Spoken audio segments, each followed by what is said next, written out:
Alright, hello and welcome to my self-reflection video for Chemistry 251. Today we're going to be taking a look at the E2 reaction mechanism, and more specifically the stereochemistry surrounding that mechanism. This is something that I really wasn't able to visualize for several weeks when we were doing this, and I think that just with a lot of practice I kind of developed a strategy and was more able to see what was going on with each part of the reaction. The first thing we want to look at is whether or not it's in the syn or anti configuration.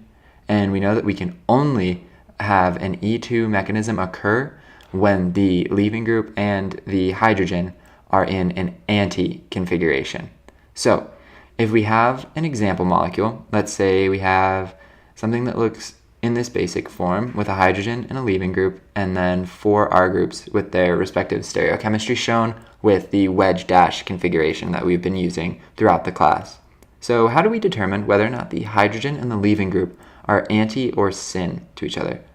So the first thing I want to do is draw a Newman projection. And when we do that, we can see where each group is with respect to one another on their respective hydrogens, on their respective carbons. So we have our R groups and our hydrogen and leaving group, and we can see that the hydrogen and our leaving group are opposite. So when we have E2, those can react because they're anti, and we have R1, R2, R3, and R4. We can see that R1 and R2 are next to each other on different carbons, and R3 and R4 are next to each other on different carbons. So how are we going to fill that in? So we have R1 and R3, and then R4, and it should be R2. So we have an example of a more specific molecule. Let's say we have a bromine leaving group, a methyl going into the page, an ethyl coming out, and then the other carbon, an alcohol, and another methyl, and we have our hydrogen up top. So if we have E2 conditions, what is our molecule going to look like?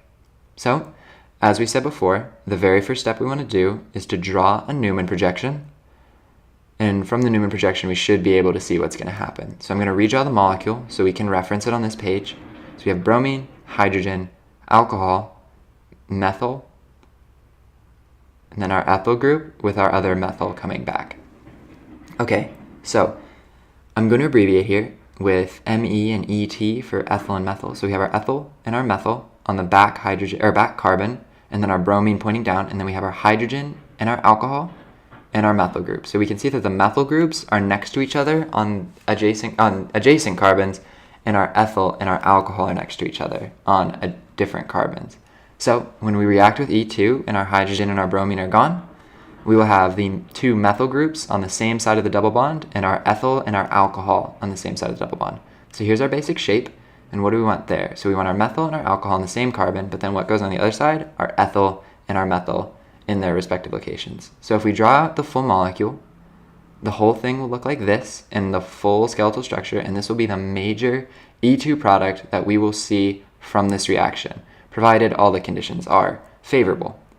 So some other difficult topics that I have come across in this course include the first being whether or not a reaction is SN2, SN1, E2, or E1.